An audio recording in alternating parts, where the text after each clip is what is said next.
আজ আমি আবারও একটা নিরামিষ রেসিপি নিয়ে চলে এসেছি। সাধারণ কিছু মশলায় হাতে মেখে ভীষণ মুখরোচক এই শিমের রেসিপিটা আমি আজ আপনাদের সাথে শেয়ার করব। এটা কিন্তু বানাতেও খুব একটা ঝামেলা নেই, সময়ও খুব অল্প লাগে। তাহলে চলুন রান্নাটা করে ফেলি। নমস্কার, কাকলিস কুকিং হাবের নতুন একটি ভিডিওতে আপনাদের সবাইকে স্বাগত। রান্নাটার জন্য আমি এখানে বেশ কিছুটা শিম নিয়েছি। এগুলোকে প্রথমে আমি বেশ কিছুক্ষণ জলে ভিজিয়ে রেখেছিলাম, তারপরে ঘষে ঘষে ভালো করে ধুয়ে নিয়েছি, জলটা ঝরিয়েও নিয়েছি। আপনারা চাইলে শিমগুলো পরিষ্কার কাপড় দিয়ে মুছেও নিতে পারেন। এখন অল্প অল্প করে নিয়ে আমি শিমগুলোকে কেটে নিচ্ছি। প্রথমে দুটো মুখ অল্প করে কেটে পাশের যে আঁশ থাকে লম্বা, সেই আঁশ দুটো ছাড়িয়ে নিলাম। তারপরে দেখুন ঠিক এইভাবে ছোট ছোট টুকরো করে কাটছি। এই রান্নার জন্য শিম কিন্তু এইভাবে একটু ছোট ছোট করেই কাটতে হবে, খুব বড় করে কাটলে হবে না, আবার একেবারে কুচিয়ে কাটারও দরকার নেই। একইভাবে প্রত্যেকটা শিম আমি কেটে নিচ্ছি। শিমের আরও রেসিপি আমার চ্যানেলে আছে। এই সময় তো প্রচুর টাটকা শিম উঠছে, বিভিন্ন রকমের রেসিপি বানিয়ে খেতে ভালো লাগে, কারণ একঘেয়ে রান্না খেতে তো কারোরই ভালো লাগে না। এই রান্নাটা অন্য রেসিপিগুলোর মতোই একদমই সহজ, আর দেখলেই বুঝতে পারবেন এতে বিশেষ সবজিগুলোকে আমি ভাজাভুজিও করিনি। সব শিমগুলো আমি একইভাবে টুকরো করে কেটে নিয়েছি। এবারে আমি দুটো আলু নিয়ে নিলাম। আলু দুটো খোসা ছাড়িয়ে আমি ধুয়ে নিয়েছি। এখন আড়াআড়িভাবে আলুটা কেটে আমি পাতলা পাতলা করে কেটে নিচ্ছি। এই রান্নার জন্য বড় করে কিন্তু আলু কাটবেন না, একটু ছোট আর পাতলা করেই কাটবেন, কারণ শিম সেদ্ধ হতে তো বেশি সময় নেয় না। তাই আলু যদি ছোট আর পাতলা করে কাটা হয় তাহলে শিমের সাথে সাথে আলুটাও সেদ্ধ হয়ে যাবে। আমি দুটো আলু একইভাবে কেটে নিচ্ছি। এই রান্নাতে আলু দিলে খেতে বেশ ভালোই লাগে, তবে কেউ যদি আলু ছাড়া করতে চান সেটাও আপনারা করতে পারেন।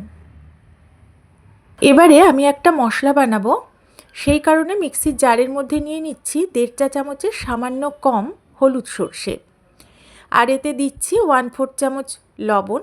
সর্ষেটা লবণ দিয়ে বাটলে তেতো হয় না। প্রথমে শুকনো অবস্থায় সর্ষেটা আমি একটু গুঁড়ো করে নিলাম। এবার আমি এর মধ্যে দিয়ে দিচ্ছি ছোট ছোট 8টা টুকরো আদা, আর আমি এতে দেব দুটো কাঁচা লঙ্কা। আপনারা লঙ্কাটা আপনাদের স্বাদ মতো দেবেন। আর একটা মাঝারি টমেটো টুকরো করে কেটে রেখেছিলাম, সেই টমেটোর টুকরোটা এখন দিয়ে দিচ্ছি। এবারে জল ছাড়াই আমি এটাকে একদম মিহি করে বেটে নেব। তবে যদি মনে হয় যে জলের প্রয়োজন আছে, অবশ্যই আপনারা আপনাদের প্রয়োজন মতো জলটা অ্যাড করে দেবেন। মশলাটা মিহি করে বেটেছি, তবে আমি জল ছাড়াই বেটেছি। কাটা শিমগুলো আমি একটা বাটিতে নিয়ে নিয়েছি। আলুটা কাটার পরে আমি আরেকবার ধুয়ে জলটা ঝরিয়ে রেখেছিলাম, সেই আলুর টুকরোগুলো এর মধ্যে দিয়ে দিলাম। এবার আমি এর মধ্যে কালারের জন্য দিচ্ছি 1/2 চা চামচ কাশ্মীরি লঙ্কার গুঁড়ো, 1/2 চা চামচ হলুদ গুঁড়ো। ঝাল শুকনো লঙ্কার গুঁড়োটা যারা খান অবশ্যই এই সময় দিয়ে দেবেন। এবার দিলাম 1 চা চামচ লবণ।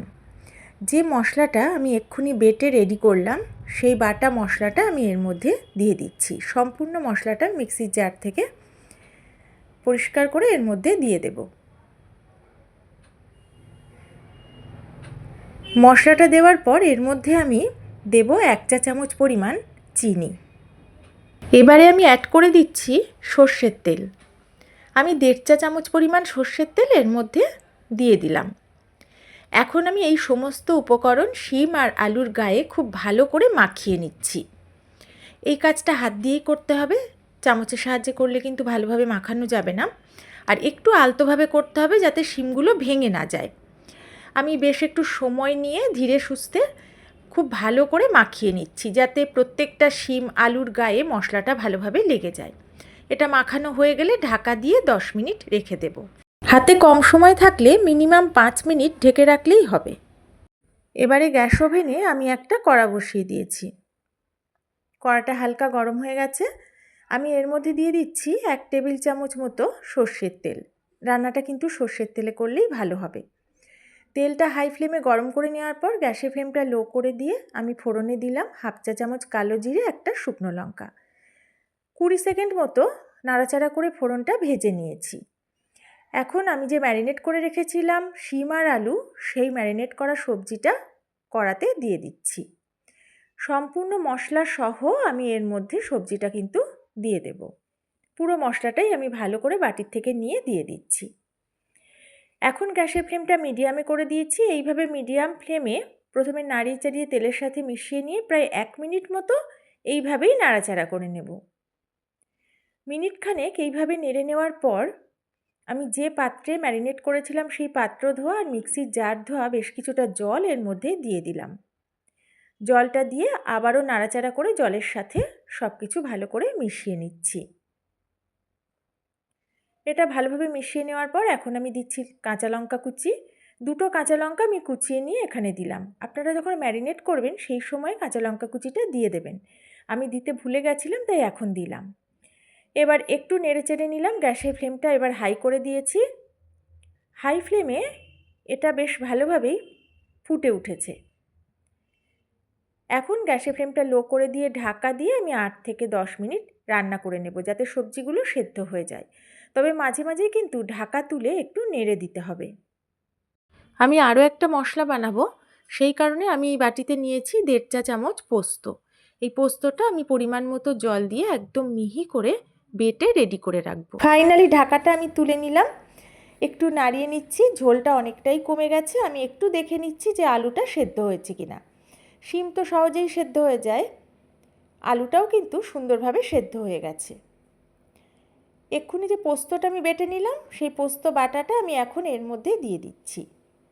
কেউ যদি মনে করেন যে টমেটো খাবেন না বা টমেটো খাওয়া কারোর বারণ আছে, তাহলে এখানে ম্যারিনেট করার সময় টমেটোর বদলে একটু টক দই দিয়ে দেবেন।